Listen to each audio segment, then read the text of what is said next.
Started off with the time Jayson Tatum put Joel Embiid in the spin cycle before throwing it down hard on Ben Simmons.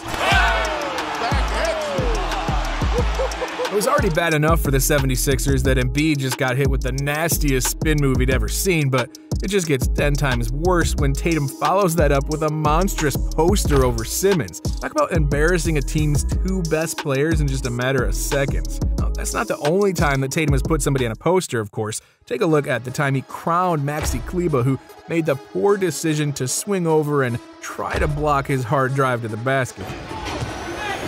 Tatum to the basket. That kid's showing me something. Unfortunately for Kleber, he's been thrown down on a number of times throughout his NBA career so far, and I'm sure that this Tatum poster continues to live on in his head rent-free.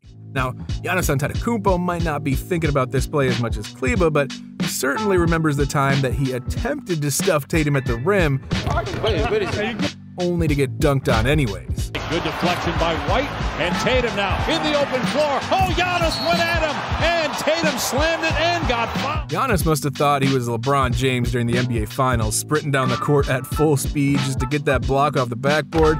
The only difference is that the block never happened, and he ended up getting postered in the process. I don't know about you, but this was probably the worst-case scenario for him here. And the Brooklyn Nets felt the worst-case scenario when they went up against Jayson Tatum here as well. This time around, it wasn't just one net player who made a poor choice out there, it was multiple dudes. Oh! That's a man's jam! Jayson Tatum! Tatum has absolutely no remorse for his actions on this play. He knew that he had someone behind him and in front of him, and he still didn't lay off the gas in the slightest for the double poster. If you're sitting on the stands with a Brooklyn jersey on, you gotta just facepalm after this. I'm pretty sure the Milwaukee fans had their face in their hands after they watched Tatum crown one of their players in the middle of a heated Game 5 contest. Tatum, he goes right. Hammers one home. Seriously, I don't know whose idea it was to put Pat Connaughton on Jayson Tatum in the fourth quarter with Game 5 on the line, but clearly that was not the right call to make. Tatum saw the matchup and he knew he had the height advantage, and he made sure to take advantage of that.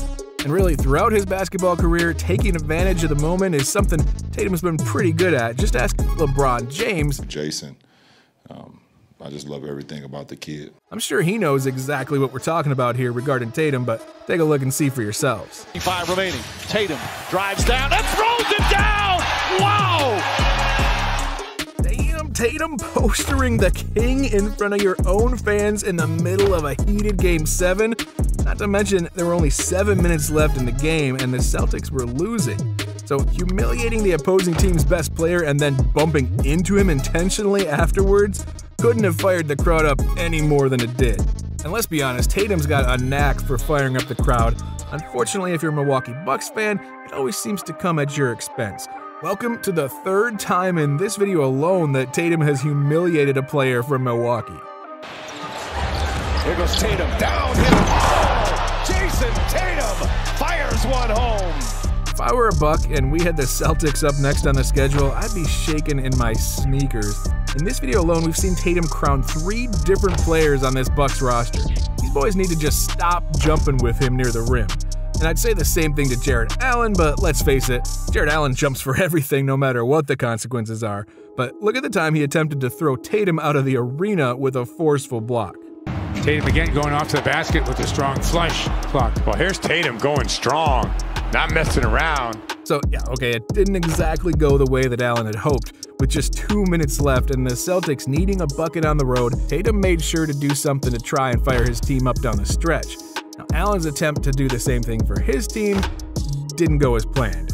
And Jarrett Allen was just another of the many folks who couldn't execute a strong block against Tatum when he was attacking the rim. And you can make sure to add Karl Anthony Towns to that list because his try wasn't even remotely close. Tatum with the righty hammer pounding it down. Jayson dunked that ball with such ease, it's hard to even imagine anybody contested that one. Towns is around 7 feet tall, jumping straight up, and yet he couldn't even move Tatum from his path towards the rim. Plus, I mean, we just gotta give credit to that play to get him open. Genius maneuver around his defenders at the point of the attack. Now, speaking of maneuvering around a defender, Tatum does that with perfect balance. Just watch here as he dismantles the defense from Joel Embiid with a nasty crossover before sinking the mid-range jumper right over his outstretched arm. Look at that. Nice defense by Joel Embiid against the crafty Tatum. Wow! It ain't right. Look at him, and look at the look between. There's just something about the fluidity and smoothness of Tatum's handles, and we all know he's not missing those easy mid-range jumpers with nobody around him. Sometimes all it takes is just that one move to really create enough separation to take a lap around the court. Tatum usually knows exactly when to hit certain defenders with those crossovers, and here, he made sure to do it right as he neared the three-point line, so his defender couldn't even think about what was happening. Tatum, crossover, gets some moves from the crowd. Tice sets a perfect screen, and they get a layup. Poor dude, by the time he realized the crossover was coming, Tatum was 2 steps away from the basket already and laying it up and in for 2 points. I guess this is just another reason why players always gotta be expecting the unexpected when Tatum's on the other side.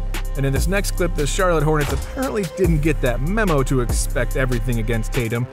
Because of that, Tatum made sure to let everybody in the Hornets arena know that he's here to take over this game. In the process, he embarrassed multiple players in just one possession late in the first quarter. Talk about setting the tone for the rest of the game. Tatum in the paint for 2. Whew, not only was that initial crossover just dirty, but he followed it up in the paint with a little Euro step to create even more separation. That was just icing on the cake.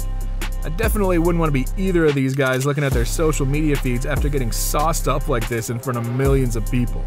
And speaking of big crowds, Tatum really seems to be one of those guys who feeds off the crowd, and it gives him life when they're cheering for him out there. Here, Jayson heard the crowd early on at home against the 76ers and brought his A game to the table quickly.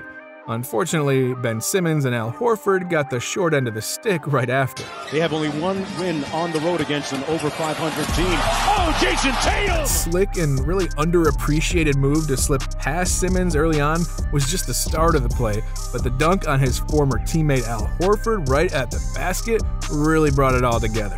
I'm willing to bet this play comes up from time to time now that they're sharing a locker room once again. Now, if I were Horford, I don't know if I'd be able to forgive my homie if he did me dirty like that on the basketball court in front of so many people. But lucky for Horford, he gets a break in this next video as Tatum humiliates another player, this time going up against the Atlanta Hawks at TD Garden. Just setting the stage here, it was late in the fourth quarter and Boston was looking to put the game away with the shot clock winding down. So who else are you going to call on to make magic out of nothing than Tatum, right? The shot clock, Tatum's going to shoot it. He does. Got it! Under the gun! That nasty cross to get some space before resetting into a sidestep three-pointer over the arms of 2 defenders is just perfection. Not to mention, it nearly iced the game right then and there, taking all the wind out of the Hawks' sails with 4.5 minutes still left in the contest. It's just one of those humiliating plays that crushes you mentally no matter the score. And this next play is one of those kind of plays that just makes the other team feel the exact same way, only this time it wasn't against the Hawks, but rather Kyrie Irving and the Brooklyn Nets on Christmas Day. I think Tatum was wanting to get his revenge against his former teammate, so he lured him into believing that he was in a bad spot, but then he did this. Kyrie all over Tatum, got it off just in time and on time. Despite having just 1 second left on the shot clock, all he had to do was hit a little turnaround dribble move to fire away a deep three-pointer and just demoralize that entire Nets team. Locking somebody up for a full 24 seconds only for them to nail a deep prayer like that makes you rethink everything you know about playing defense. I mean, come on, Tatum, you could have at least given Irving and Brooklyn a little more hope. I mean, it was Christmas Day, right? And with that, we're going to wrap up this video. I'm telling you, Tatum is becoming more and more of a superstar in this league, and I'm here for it. The fact that this man has a poster on King James is really something to be truly proud of. I mean, humiliating LeBron is definitely something to remember. Just like the times LeBron James has humiliated all these NBA players throughout his 20-year career. Click on the video that appears on your screen right now to watch.